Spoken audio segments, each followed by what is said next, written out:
Ultimates are the central component of every single Overwatch gameplay. They're the most effective way to end teamfights and have the most individual overall impact in every single game. That being said, for the majority of us players, ultimates often get thrown away and gain, honestly, not that much impact or results. In this video, we're going to be going over the second half of all the DPS characters and break down the best tips and tricks of projectile DPS ultimates. If you missed the first half, be sure to check out the first half for all the hit scan DPS ultimates. With all that out of the way, let's just jump right into it, shall we? Now, kicking it off with number 1, your favorite character, Doomfist, with his ultimate, Meteor Strike. Now, Meteor Strike is actually a really interesting ability on Doomfist. While it could be used to secure kills, often the enemies can escape with little health, but easily punish the Doomfist afterwards. The important aspects of Meteor Strike are first, its mobility, and secondly, its ability to reset your cooldowns. When using Meteor Strike, don't forget that you can use it to reposition and bail you out in a pinch. Don't feel like you have to get kills with every single ultimate, as simply allowing you to go all in with your abilities and having escape ready can be worth it. Secondly, keep in mind you should be evaluating what you can shut down and when you can use your ult. If the risk is too great, there are 2 things that you can do. Firstly, you can come back to your team and just reset. No harm, no foul, and you can go back to business as usual. Secondly, you can ult high on top of big buildings. That way you can mix up the enemy's perceptions and re-engage from height or easily reset back to your team.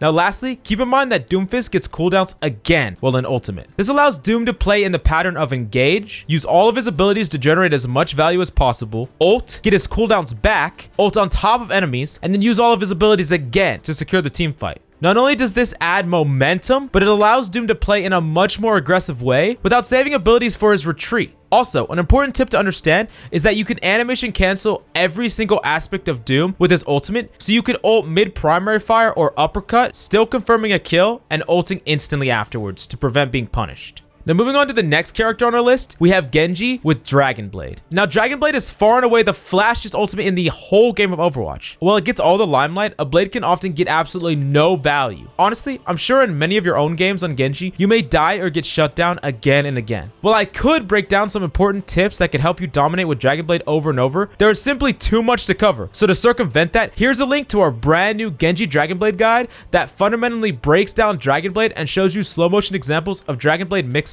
and successful blades, so you have all the tools to make you a more consistent solo carry god on Genji with DRAGONBLADE.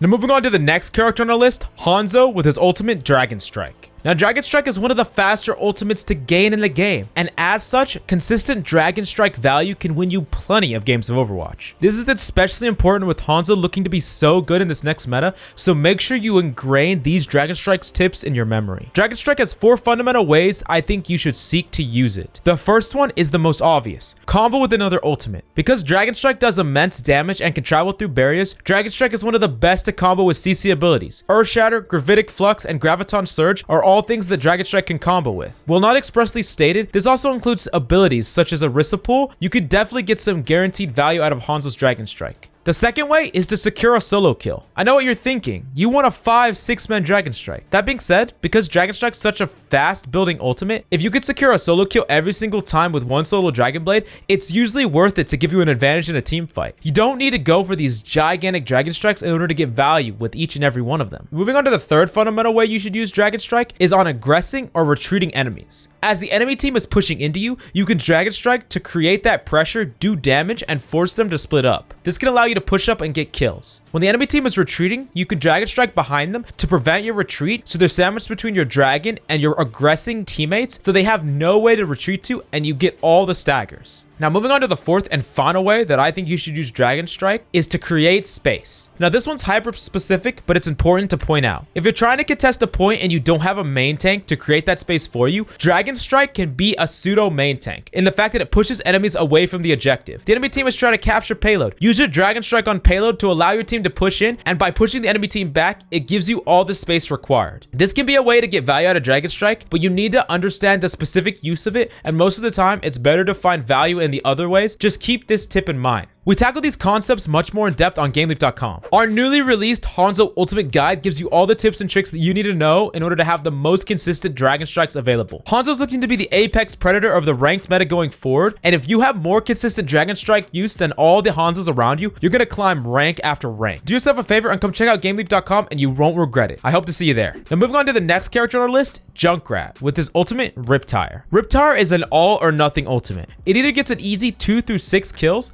or gets shot down, gaining 0 value. To get value out of Riptire, you need to be thinking about several things. Firstly, what the enemy has to shut you down. Widow, Hanzo, and many other characters can burst the tire instantly. You need to be careful about playing out in the open with tire or crossing out of natural cover. Use smart wall climbing and navigation to make sure you don't give enemies an opportunity to shoot it down. Secondly, set up in a spot where you can surprise the enemies with Riptire. Hiding in a high ground cubby and dropping it down on the enemy team's head can get you a kill before they even have a chance to react to tire. Tire can move sporadically midair, so if you need to expose it to enemy fire, add in mix-ups to make it much harder to hit. If the enemy team comes to pursue a Junkrat, usually it's worth it to just counter kill the diver and stay alive. You don't want to get a kill, but trade for your own life. Keep track of enemy characters that want to seek out a Junk when he uses ultimate, and simply use the tire to punish them instead. Lastly, this may become a common theme, but don't get too greedy. 6-man tires don't happen every game and won't be consistent. Locking in that 1 through 3 kills is usually enough to win a team fight, and you don't need to get that 6-man.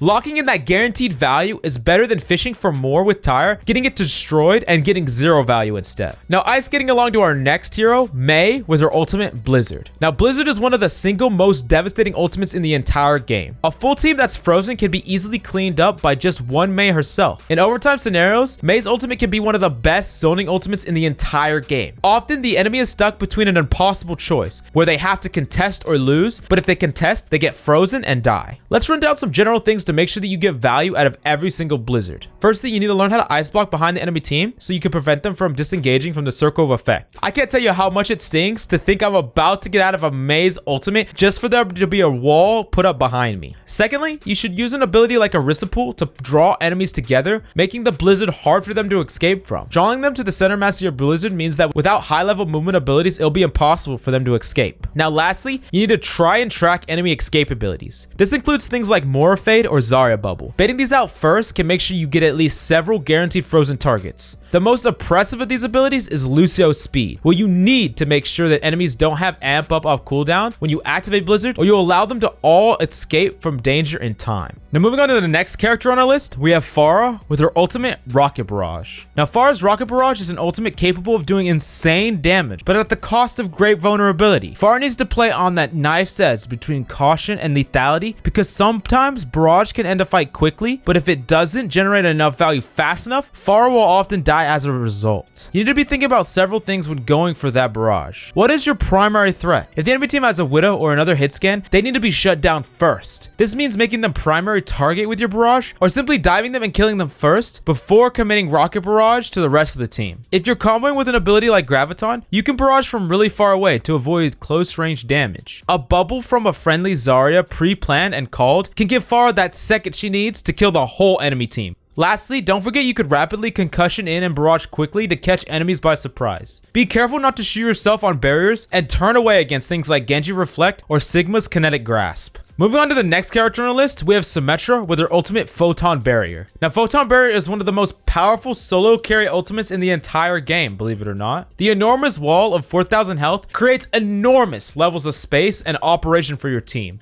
When used correctly, Barrier alone can feel like enough to completely level a team fight. That being said, many people seem to use Photon Barrier incorrectly and get little to no value. Here's how you can get value out of Barrier every time. When your team is approaching the point, don't wait to drop Photon Barrier. The space allows your main tank to save resources like shield health, Lucio to save speed, Moras to save heal, etc. It also prevents picks on your team from the opponent. I have often seen Symmetras wait until the enemy is literally on top of their team before they drop Photon Barrier. This will generally get little to no value and could just be a waste altogether. Make sure to use it as an initiation tool so you can save those resources for when you're actually trying to fight the enemy team. Secondly, don't forget you can set up your own plays with Barrier. A barrier that cuts through the enemy team can be used by a sim so she can weave to the left and right of it while zapping the tanks and building that precious charge. A flank telebomb play can also be that much more effective as well, with a giant barrier protecting it from some enemies. Lastly, try and call where you place the wall as well as narrate to your team what side they should commit to. With space advantage, comms are even more vital, so you can clear the fight while you still have barrier. Now moving on to the last character on our list, Torb with his ultimate Molten Core. Now, Torbjorn's Molten Core is often a difficult ultimate to get value out of, but its value can be immense. Specifically with the armor buffs now here in Overwatch, an anti-armor ultimate can generate tons of actual value. The far and away easiest way to get value out of Molten Core is to combo it. Much in the same way that Grav Dragon works, Core Dragon can do very similar things. Outside of comboing, Molten can help you contest objectives, prevent enemies from engaging or disengaging, and create space on a battlefield where you spread it around sporadically. Also, practicing in training range to get that arc of Molten Core correctly can help you slingshot Molten Core exactly where you want it so you can prevent an enemy from engaging or disengaging in the exact way you want to. Now, for those of you who made it to the end of the video, I already know you. Similar to myself, you have an analytical mind for Overwatch and you want to absorb every bit of information imaginable. There's only one place for people like us to get that multitude of knowledge about Overwatch and become that top 500 player as quickly as possible. GameLeap.com has the most comprehensive guides filled with in-depth VOD reviews that can get us to that next level as quickly as possible. We have in-depth guides over every character in this entire section, so while I know you're dedicated to improve, do yourself a favor and go check it out. You won't regret it. This wraps up our two-part series over every single DPS ultimate in the game. Any questions, please leave them in the comments down below, as well as any video concept ideas you want to see. I would love to do them. Please let me know. Anyways, that's all I have for you today. I'm Coach Mills, and until next time.